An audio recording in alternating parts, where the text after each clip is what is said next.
Managing difficult employees. Hello everyone. Today, we are going to talk about a challenge that almost every supervisor will face at some point: dealing with difficult employees. This is not always easy. A difficult employee can affect morale, productivity, customer service, teamwork, and even the reputation of the organization. But as supervisors, our job is not to label people, embarrass them, or avoid the problem. Our job is to address behavior professionally, clearly, and fairly. The first rule is this: deal with the behavior early. When supervisors avoid difficult conversations, the problem usually grows. Other employees may become frustrated, the behavior may become normal, and the supervisor may lose credibility. Addressing the issue early does not mean being harsh, it means being responsible. Difficult employee behavior can show up in several ways. There is the constant complainer who focuses only on problems and rarely offers solutions. There is the gossip or drama starter who spreads rumors, creates conflict, and divides the team. There is the underperformer who misses deadlines, turns in low-quality work, or fails to meet expectations. There is the know-it-all who rejects feedback, challenges authority, or believes their way is always the best way. There is the blamer, who refuses to accept responsibility and shifts fault to coworkers, systems, or customers. There is the passive-aggressive employee who may agree in the moment but later stall, use sarcasm, or quietly resist the work.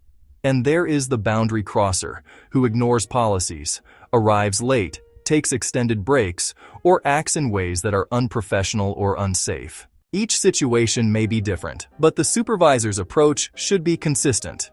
Start with a private conversation. Do not correct someone publicly unless there is an immediate safety or serious conduct issue. Most coaching conversations should happen respectfully and privately. Next, focus on facts, not personality.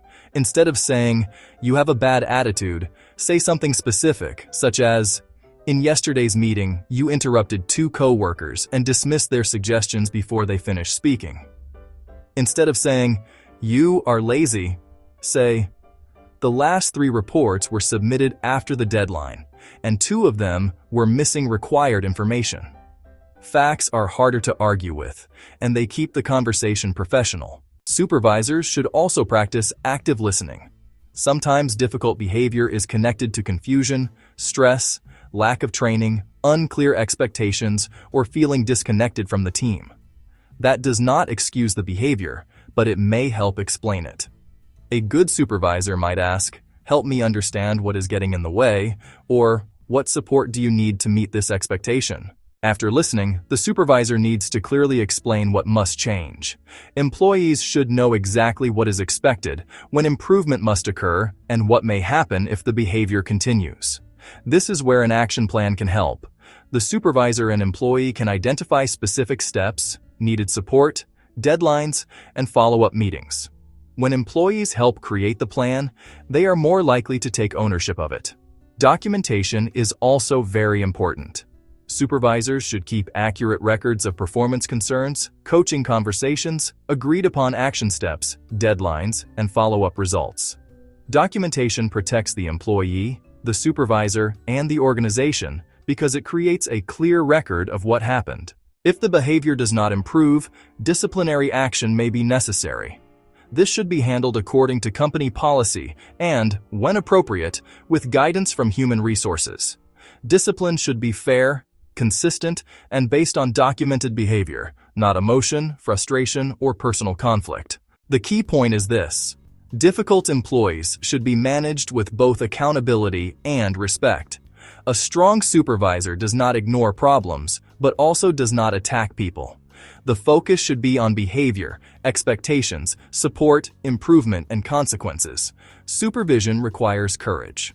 Sometimes the most caring thing a supervisor can do is have the hard conversation early, clearly, and professionally. Before we close, think about these questions. Why is it important to address difficult employee behavior early instead of waiting? How can a supervisor focus on behavior without attacking the person? What could happen to team morale if a supervisor ignores a difficult employee? Why is documentation important when dealing with performance or conduct issues? How can a supervisor balance accountability with support?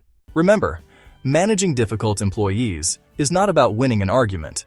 It is about protecting the team, supporting improvement, and maintaining a professional workplace where people can succeed.